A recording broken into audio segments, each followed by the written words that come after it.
নামি দামি মিষ্টির দোকানের বালুশাহী মিষ্টি আপনি নিজেই ঘরে বানিয়ে নিতে পারবেন। এতটা সহজেই বালুশাহী মিষ্টি বানাতে, আর খেতে হুবহু মিষ্টির দোকানের বালুশাহী মিষ্টি টেস্টি পাবেন।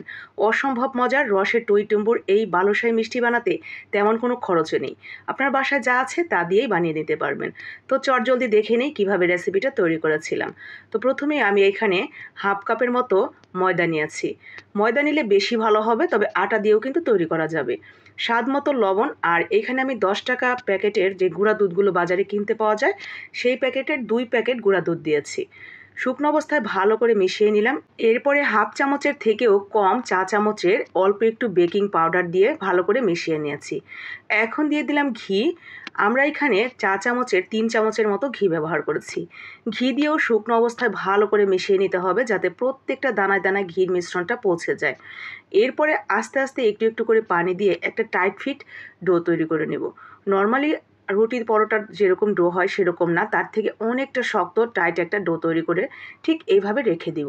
খুব বেশি মসৃণ করার দরকার নেই, একটু উস্কো খুস্কো থাক, কোনো সমস্যা নেই। উপরটা যাতে ড্রাই না হয়ে যায় সামান্য একটু ঘি দিয়ে আমরা রেখে দিয়েছিলাম প্রায় আধা ঘন্টার জন্য। আধা ঘন্টার পর এটা কিছুটা নরম হয়ে গেছে। আমরা আধা ঘন্টা পর আবারও এইটাকে ঠিক আমি যেই মেথডে দেখাচ্ছি দেখেন, ভাঁজ করে করে নিচ্ছি। ঠিক এইভাবে ভাঁজ করে করে নেবেন। খুব বেশি মসৃণ করার দরকার নেই। মসৃণ করলে কিন্তু এই বালুশাহের যে টেক্সচার, ভেতরে আপনার শিরাটা যাবে, ঠিক সেরকম হবে না। আমি ঠিক যেভাবে দেখাচ্ছি দেখেন, ভাঁজ ভাঁজ করে নিলাম। এইভাবেই ভাঁজ ভাঁজ করে একটু ছড়িয়ে আবার একটা ভাঁজ করে দিবেন, আবার একটু ছড়াবেন, আবার একটু ভাঁজ করে দিবেন। যত বেশি ভাঁজ হবে, লেয়ার হবে, আপনার বালুশাহী মিষ্টি কিন্তু ততটাই বেশি সুন্দর এবং রসালো হবে। এরপরে জাস্ট আমরা ভাঁজ করে একটা রোলারের মতো করে নিয়ে আমি যতটা মিষ্টি করতে চাই বা যে সাইজ অনুসারে সেই অনুসারে কেটে নিলাম। আমার মোটামুটি এই কয়টা হয়েছে। এরপরে দেখেন, হাতে নিয়ে কিন্তু একদম মসৃণ করে ফেলা যাবে না, গোল করে ঠিক আমি যেইভাবে দেখালাম প্যাঁচ দিয়ে এইভাবে করে নিয়ে মাঝখানে একটু ডাবায় দিবেন একটা আঙুল দিয়ে। বালুশাহীর মিষ্টির মধ্যে দেখবেন সামান্য একটু ডাবানো থাকে মাঝখানে, ঠিক ওরকম করে দিবেন। দেখেন, বুঝতে না পারলে আমি আরেকটা দেখাই দিলাম। ঠিক এরকম ভাঁজ ভাঁজ করে টেনে টেনে মাঝখানে আঙ্গুল দিয়ে একটু চাপ দিলেই এরকম হয়ে যাবে। তো সবগুলো হয়ে গেছে। ভাজার আগে আমি শিরাটা তৈরি করে নিচ্ছি। হাফ কাপ চিনি আর হাফ কাপ পানি, তার সাথে 2টা এলাচ দিয়ে আমরা এক তারের একটা শিরা তৈরি করে রেখে দিচ্ছি এক সাইডে। তো এক তারের শিরা আমাদের তৈরি হয়ে গেছে, রেখে দিলাম। এখন এগুলো ভেজে নেব। ভাজার সময় তেলটা কিন্তু খুব বেশি গরম থাকা যাবে না, হালকা হালকা বুদবুদ উঠবে, ওই যে দেখতেই পাচ্ছেন। ঠিক এইরকম গরম থাকতেই আমরা দিয়ে দিব সেই মিষ্টিগুলো, এবং এই আছেই আমরা সম্পূর্ণ মিষ্টিগুলো ভেজে নেব। খুব বেশি তাড়াহুড়া করা যাবে না এই মিষ্টি ভাজার সময়। এইরকম অল্প আছে আস্তে আস্তে ভাজতে ভাজতে দেখবেন এগুলো অনেক বড় হয়ে যাবে আর খুব সুন্দর একটা কালার আসবে।